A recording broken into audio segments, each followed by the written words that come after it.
تھی. اب آگے سورہ نور ہے. سورہ نور میں بہت سارے احکام ہیں آپس میں رہنے کے, ریاست سے متعلق. سب سے پہلے اللہ نے زانیوں کو چترول لگانے سے شروع کیا اس آیت. الزانی الزانیۃ والزانی فاجلدوا كل واحدۃ منہما مئۃ جلدہ.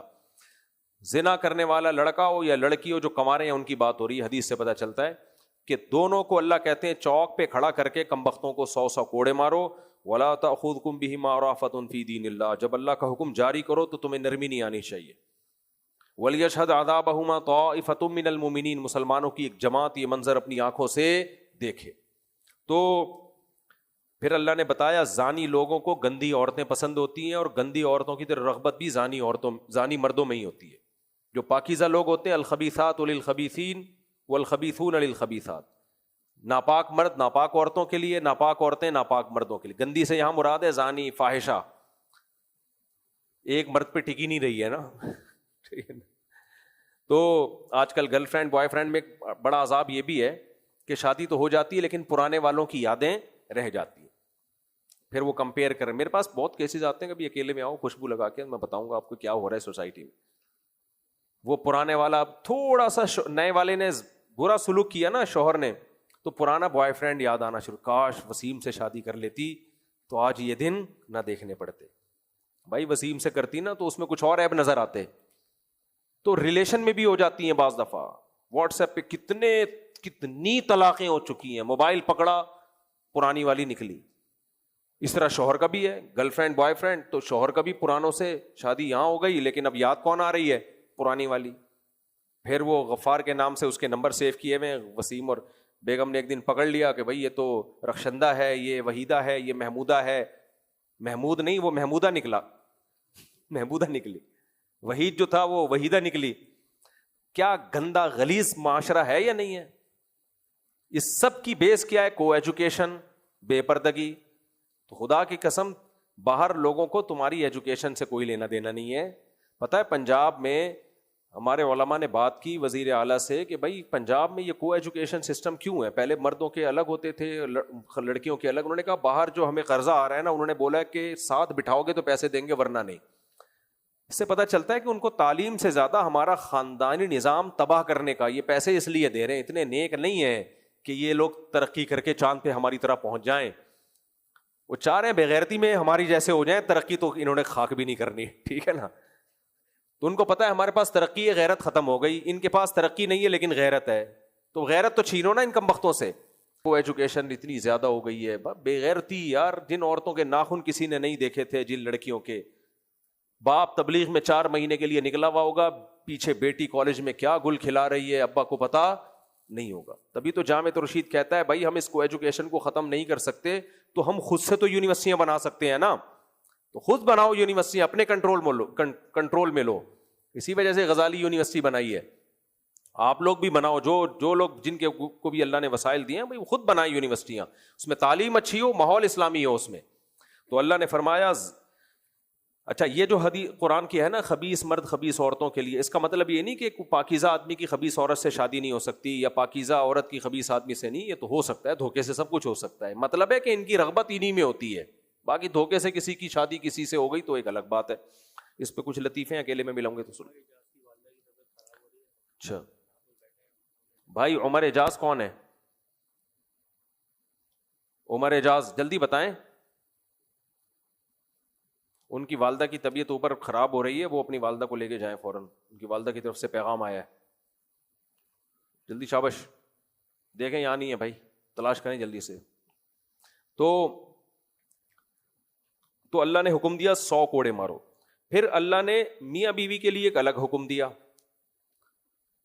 اچھا دوسرا حکم اللہ نے دیا کہ جو بھی کسی پہ زنا کی تہمت لگائے تو 4 گواہ لے کر آئے. 4 گواہ اگر نہیں لے کر آتا تو الٹا اس کی پشت پہ 80 کوڑے مارے جائیں.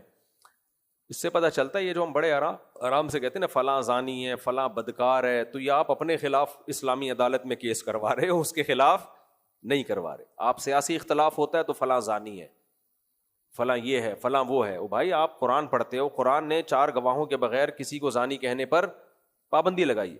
اسی میں وہ مسئلہ بھی حل ہو جاتا ہے. میں نے ایک دفعہ بیان ریکارڈ کروایا تھا کہ میاں بیوی 2 سال سے دور ہیں, بچہ پیدا ہو گیا تو حلال ہی کا کہلائے گا، وہ اس پہ وہ جو تماشا بنایا، کیونکہ علم ہے نہیں لوگوں کے پاس کہ یہ دیکھو کرامتی بچے ان کے یہاں پیدا ہو رہے ہیں، وہ سورہ نور کی آیات سے پتہ چلتا ہے. کیونکہ اب اگر آپ اس بچے کو زانی، اس بچے کو ولد الزنا کہتے ہو، اس کا مطلب آپ اس کی ماں کو کیا کہہ رہے ہو؟ بولو زانی. تو شریعت کہتی ہے 4 گواہ لے کر آؤ. اس پہ کسی کو اشکال ہوتا ہے کہ بھائی ہم تو وہ آدمی کو کے کھاتے میں کیسے ایک بچہ ڈال دیں؟ مرد کو تو پتا ہے میں 2 سال سے نہیں ملا تو یہ میرا بچہ کہاں سے ہو گیا، 2.5 سال سے 3 سال سے نہیں ملا تو میرا بچہ کہاں سے ہو گیا. یہ تو شریعت نے سورہ نور میں آگے کہا ہے کہ مرد اگر بیوی پہ الزام لگاتا ہے کہ یہ زانی ہے تو لگا سکتا ہے، وہ اس کو یہ رائٹ ہے، اس کے لیے 4 گواہ ہونا ضروری نہیں ہے. لیکن پھر وہ 5 قسمیں اٹھائے گا کورٹ میں جا کے کہ اگر میں جھوٹ بول رہا ہوں تو مجھ پہ اللہ کی لعنت. آگے تفصیل ہے اس کی، میں اس ڈیٹیل میں نہیں جاتا.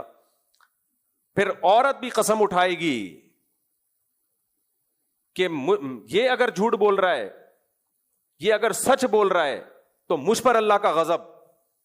اس طرح 5 قسمیں اٹھانے کے بعد عورت اگر قسم اٹھانے سے باز آ گئی تو پھر ہم اس کو زانی کہیں گے، باز نہیں آئی تو شریعت پھر زانی کہنے کی اجازت نہیں دیتی. تو یہ ہم نے قرآن و سنت سے مسئلہ نکالا ہے. ان اسکالرز کو قرآن و سنت تو آتا نہیں ہے، تو یہ کہہ رہے کرامتی بچہ. بخاری کی حدیث ہے الولد للفراش، جس کی بیوی کے بچہ پیدا ہوگا تو شوہر ہی کا بچہ کہلائے گا وہ. اس حدیث میں یہ نہیں ہے کہ 6 سال نہ ملے ہوں 10 سال نہ ملے ہوں. اب آپ کہتے ہو عقلاً ممکن نہیں ہے، واقعی ممکن نہیں ہے، لیکن یہاں ہم نے عقل کو شریعت کے آگے ڈال دیا ہے. بھائی اسلام کہہ رہا ہے کہ اس بچے کو حلالی ماننا پڑے گا. بچے کے باپ کو یہ رائٹ ہے، وہ بولے نہیں میرا نہیں ہے تو بول دیا. کس نے منع کیا اس کو؟ وہ بولے نا. وہ بول نہیں رہا، انجینئر علی مرزا بول رہا ہے یا کوئی اور مولانا صاحب بول رہے ہیں. تو بھائی جس کا بچہ نہیں ہے وہ کہے، اس کو یہ رائٹ ہے میرا نہیں ہے، وہ بول دے میرا نہیں ہے. ٹھیک ہے، شریعت کہے گی اس کا مطلب تمہاری بیوی نے زنا کیا ہے. وہ کہے نہیں زنا نہیں کیا لیکن یہ میرا نہیں ہے. تو یہ لطیفہ ہوگا کہ نہیں ہوگا؟ تو وہ کہے گا ہاں زنا کیا ہے. تو اسلام کہتا ہے 4 گواہ لے کر آؤ، کہے گا گواہ نہیں. تو پھر اسلام کہتا ہے سورہ نور نے کہا 5 قسمیں اٹھا لو. تم 5 قسمیں اٹھا لے تو ہم مان لیں گے اس کا بچہ نہیں ہے. اس پروسیس کے بغیر ہم نہیں کہہ سکتے کہ اس کا بچہ نہیں ہے. تبھی فقہا نے کہا پھر فرض کیسے کریں؟ بھائی ہمیں کیا پتا کوئی جن اٹھا کے لے گیا ہوگا، کیا ہو گیا ہوگا. ہم شریعت کے آگے اپنی عقل کو ڈال رہے ہیں. ان کو چونکہ شریعت کا پتہ نہیں ہے تو پھینکے جا رہے ہیں اور ہمارا بھی مذاق اڑا رہے ہیں کہ کرامتی بچے پیدا ہوتے ہیں ان کے یہاں. فضول بات. تو جب اسلام کا نہیں پتا ہوتا تو ایسے ہی بازاری لینگویج استعمال کی جاتی ہے. تو یہ فقہا نے جو مسئلہ نکالا ہے سورہ نور سے بھی اور صحیح ہے بخاری سے بھی کہ الولد للفراش، یہ نبی نے بحث ہی بند کر دی ہے ہمیشہ کے لیے کہ بچہ کس کا ہوگا؟ جس کی بیوی کے ہاں پیدا ہوا ہے. یہ حدیث ہے ہی اس لیے کہ اب تمہیں یہ بحث کرنے کی اجازت ہی نہیں ہے کہ پاسبل تھا یا نہیں تھا. اب سوال پیدا ہوتا ہے یہ عقل کے خلاف کام کا اسلام نے حکم کیوں دیا ہے؟ 2-3 سال دور رہے میاں بیوی، بچہ ہو گیا تو پھر بھی ہم کہیں گے بھائی یہ جمشیدی کا بچہ ہے. پہلی بات تو جمشید کو اجازت دی ہے کہ وہ بولے نہیں ہے، وہ چپ بیٹھا ہے تو کسی اور کو ٹانگ اڑانے کی اجازت نہیں ہے. تو ایسا کیوں کیا شریعت نے؟ بچے کے نسب کی حفاظت کے لیے، تاکہ وہ حلالی کہلائے، ناجائز نہ کہلائے. کیونکہ اسلام بچے کے نسب کی حفاظت پہ بہت حریص ہے. اسلام کہتا ہے جس کا ہے وہ بولے میرا نہیں ہے. جب وہ نہیں بول رہا تو ہم فرض کر لیں گے اسی کا ہے، تو اس کے ہمیں کیلکولیشن کرنے کی اجازت نہیں ہے. تو اسلام پہ اعتراض ہو رہا ہے آپ کا، یہ ہم پہ نہیں ہو رہا. کچھ چیزیں ایسی ہوتی ہیں جو اسلام نے چشم پوشی سے کام لیا اس میں، تاکہ بچوں کی حفاظت ہو. کیونکہ بغیر باپ کا بچہ اسلام کی نظر میں ایسے جیسے مرا ہوا ہو، اس کی کوئی زندگی نہیں ہے. اس کو نسب سے محروم نہیں کرنا چاہتا اسلام. سمجھتے ہو کہ نہیں سمجھتے؟ تو اس کے اور بہت سارے دلائل ہیں، میں تو صرف اس لیے بتا رہا ہوں کہ دین علماء سے سیکھا کرو. یہ جو بازاری لب و لہجے ہوتے ہیں نا، کرامتی بچے، یہ سب بے وقوف لوگوں کو متاثر کرنے کے لیے اچھے ہوتے ہیں. جنہوں نے اسلامک لا پڑھا ہوتا ہے ان کو پتا ہوتا ہے کہ اس میں شریعت کی حکمتیں کیا ہیں، اس میں مصلحتیں کیا ہیں. بس یہ کافی ہے. اب آگے پھر جو ہے نا حضرت سیدہ عائشہ رضی اللہ تعالی عنہ پہ جو تہمت لگی تھی، اللہ نے اس کی پوری برات کا اعلان کیا. سیدہ عائشہ رضی اللہ تعالی عنہ کی پاک دامنی کا پورے 2 رکوع اس پہ نازل ہوئے ہیں.